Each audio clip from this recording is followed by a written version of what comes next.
Ford Edge, MW491. Next item on the agenda is going to be Lucky Dog Tavern located at 82 School Street. And item 1 is a BV liquor license. Madam Clerk, has everything been signed off? Unfortunately, Mr. President, they're still waiting for a couple of items. They don't have their certificate of good standing, their affidavit for alcohol server training, and a couple of other things.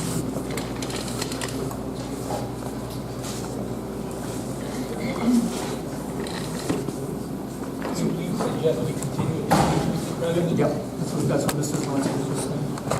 You want to do all, he's also looking for a victualling license and entertainment license. Do you want to do them all at the same time? Okay, so we'll take that up on the 28th.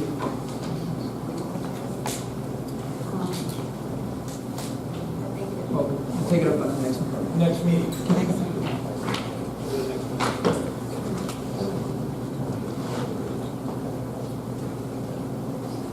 Next item, discussion by council vote or other action on a petition as amended of John Russo, applicant, to 1, amend the zoning ordinance / map, rezone a portion of Assessor's Plat 4, Lot 144 to BH Business Highway, as shown on plan entitled Zone Change Map for John Russo dated September of 2018. And number 2, grant access within a portion of the Carlton Avenue right-of-way as shown on plan entitled Easement Plan for John Russo dated September of 2018. Just before we get going on that, I'd like to confirm with both the solicitor and the clerk that everything has been properly advertised and I'm sorry. all is in order. The microphone's on. Yes. Okay. Thank you. You need me to speak up. Can we confirm that both the solicitor with the solicitor and the clerk that everything has been properly advertised and all is in order?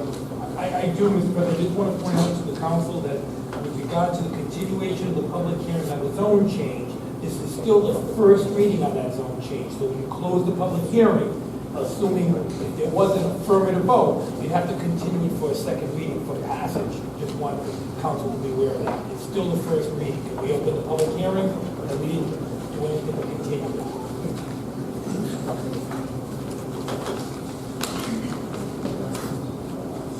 Just so that everyone is aware, when the public hearing is called to order, the process will be that the petitioner will be allowed to make their presentation first, and those in favor of the request will be allowed to speak first. Once that's completed, the remonstrants will be allowed to speak. So with that said, I'd look for a motion open for the continuation of the public hearing. So moved, Mr. President. Motion by Mrs. Zelinski, is there a second? Second by Mrs. Bottomoli. Roll call vote. Mrs. Bottomoli? Yes. Mrs. O'Hara? Yes. Mr. Oshia? Yes. Mr. Zelinski? Yes. Mr. Gagnon? Yes. Mr. Russo?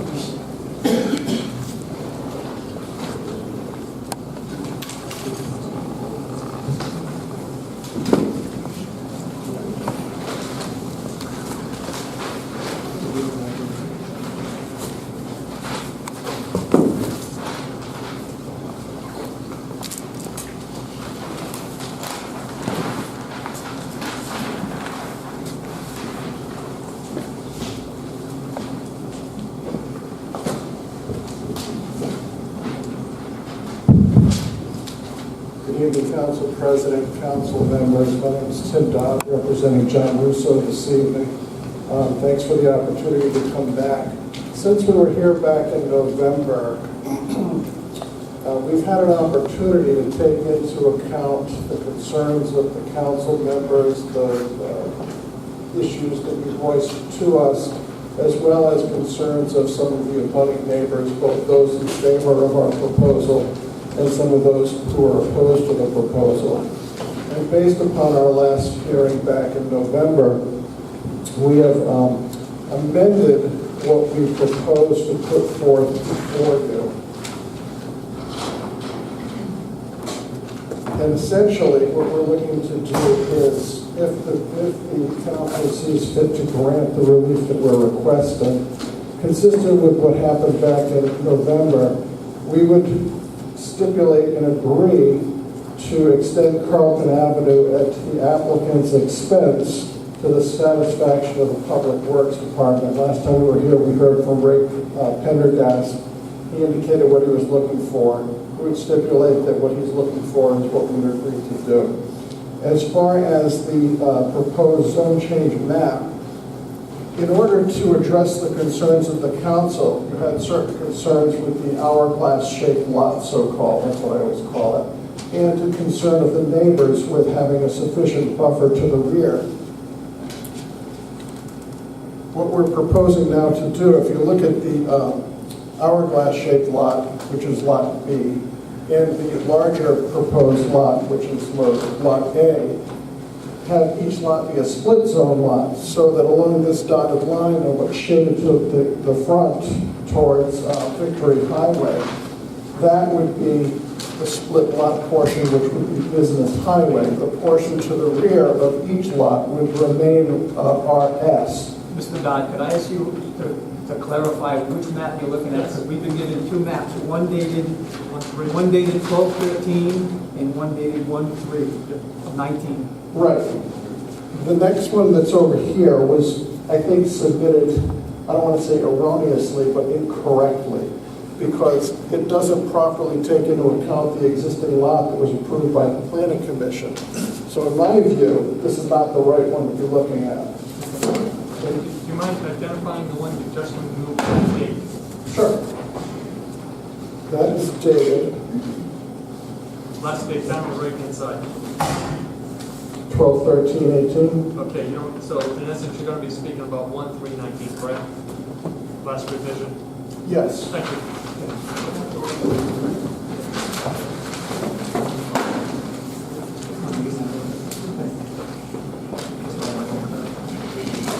I sent in a correspondence from my office attempting to collate and make as one our original proposal with what was dated December 18th. But we did have time to submit actually on 1/3, something that properly reflects what we're now looking to do.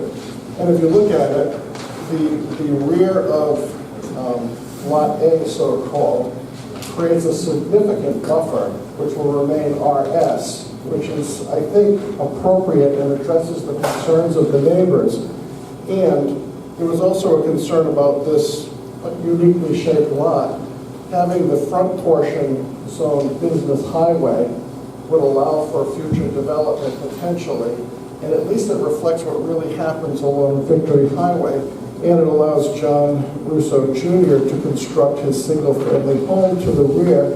As you recall from our meeting back in November, our real estate expert, Edward Pimentel, testified that the construction of the house near the other existing houses sort of continues the residential character that currently exists, whereas the front portion, where no one's ever going to build a house along Victory Highway, to change the zone to Business Highway reflects the reality of what's happening there. Mr. Russo has no plans and would so stipulate that there is no intention to expand if the council sees fit to grant our relief, to expand his auto body or auto repair business to this new area. Where his auto repair and auto, auto repair and auto body business, that's where it's going to remain. He's looking to have Business Highway expanded for other possible applications. Right now, he's got strip stores. There's a pet grooming place, there's a few other small businesses. That would be the likely application for further expansion along Victory Highway if the board, so if the council, sees fit to grant this relief. Also, across the street where Gators is, when that entity put in its sewer line, the sewer line was made to such a size that it could easily accommodate whatever uses might be made in the future on the Russo property. So systems are all in place that would make this ready to go as a business highway location.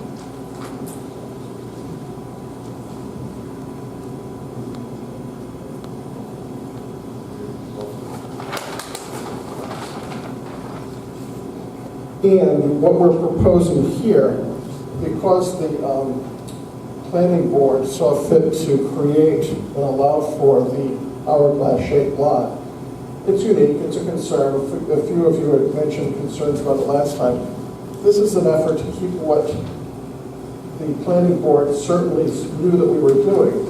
They granted us permission to have this lot, knowing we were going to be coming here asking for business highway relief, and knowing we were looking for relief to extend Carlton Avenue. So I think this is a good faith effort to take into the concerns that you all had, as well as the neighbors had, to put forth a plan which we would ask that you approve. And we'd be happy to take any questions that council members might have. Right, okay, a little clarification. On this plan, that was property line configurations, number 3, dated 1/3/19. Under note section, there appears to be a note missing. It goes from 1 to 13. It's missing 14, and then it picks up at 15. Is there a note 14 that should have been included in this note section?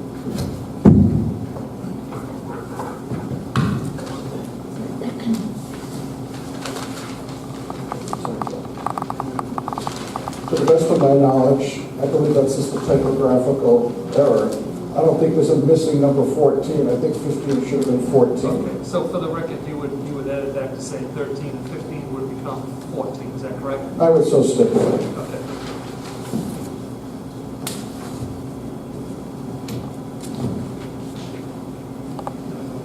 Oh, I have others.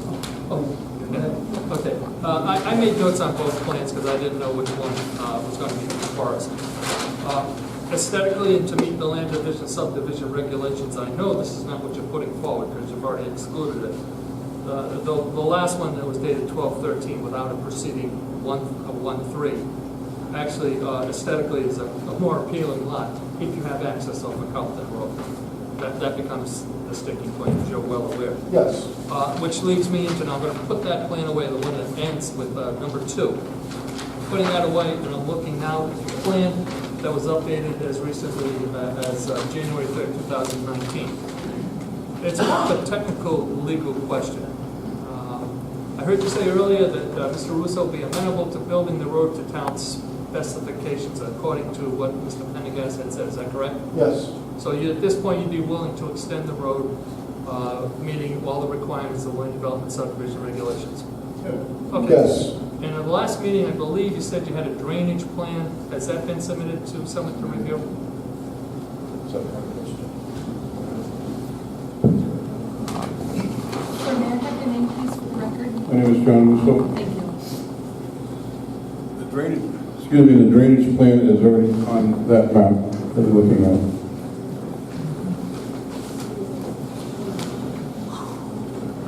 Mr. Russo, I see, is that the proposed overflow pipes, see details? Is that what you're referring to? Yes. Okay, are the details provided to the town planner as well as the Director of Public Works? They have them? Yes. Okay. Of course, that's subject to review by a town peer engineering firm. Yes. Okay. Question.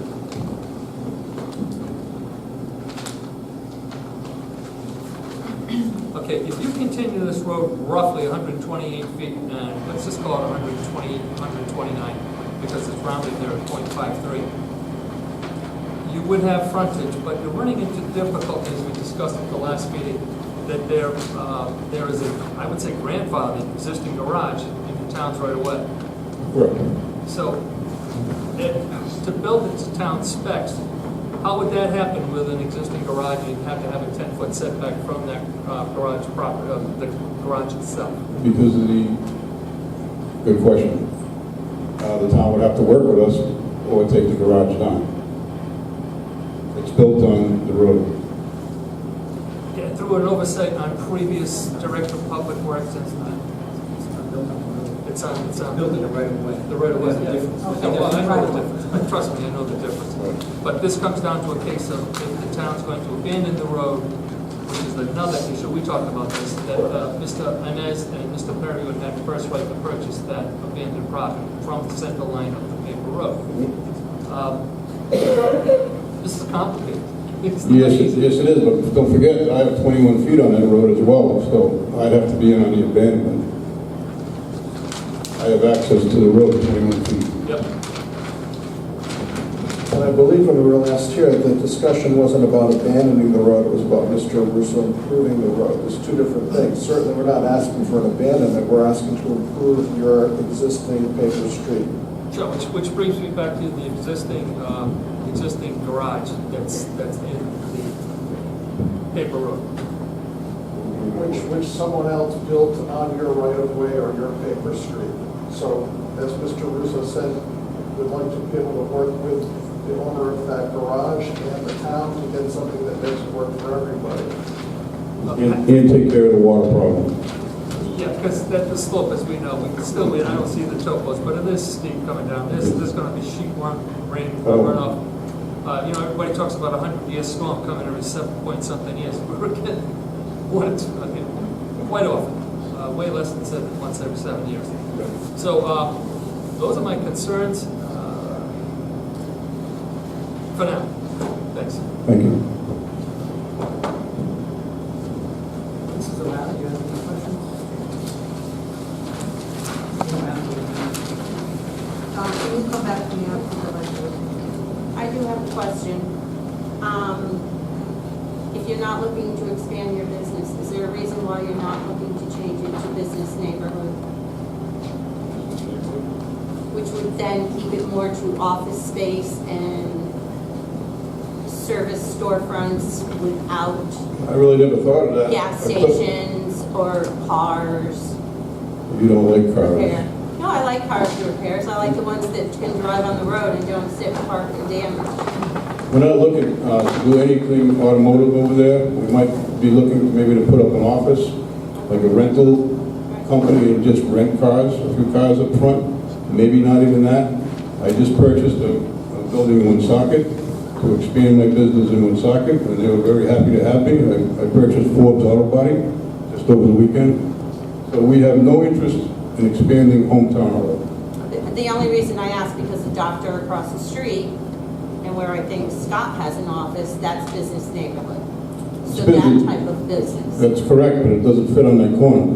You have Gators Business Highway, I'm Business Highway, Rickson's Business Highway, and that's the oddball one across the street, business neighborhood. That really doesn't belong on that corner. And I think if the application was for what you were suggesting might have been an alternative, it would be more amenable to an argument of spot zoning, whereas the business highway is more in conformity to the surrounding parcels.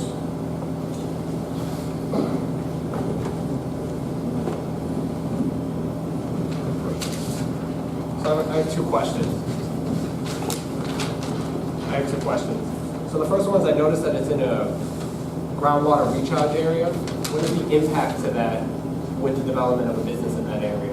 Do we know? The Russo establishment, his business operations have been there for approximately 40 years or so. So whatever zone changes might be contemplated by the town of North Smithfield as to what you just suggested, this would be a grandfathered business, which I don't think you could affect. But to the extent that's a concern, again, as I said earlier, Mr. Russo is willing to stipulate that he not expand into the area that we're seeking relief any further auto body or auto repair business. So that would mitigate any concern that you folks or the neighbors might have that there'd be an expansion of a business which could have an impact on water in the area where this is. So I think that it's a concern, but it's a concern that we're willing to stipulate to address in the first instance, that there won't be an expansion of this existing type of business into this new area. Beyond that, we really can't control what you do for zoning, but we would argue that this business, along with many other businesses, you've got gas stations, you've got Cumberland Farms, you've got other auto body repair facilities, all within the same area that you're contemplating. So you can zone prospectively, but you can't rezone to put other businesses out of business. That wasn't really the question, but Maybe you so should it ties in with start like again. it ties in with like the drainage and all the water. So when you're going to be changing and adding a business, what is going to happen to that extra water that's going to be displaced and moved around because it's a recharge area, correct? So what's going to happen? Is there going to be an increase in water like activity? Where's that water feeding currently?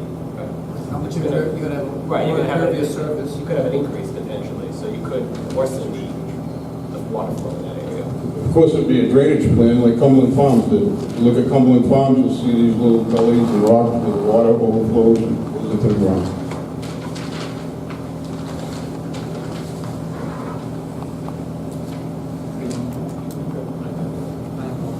I got one question.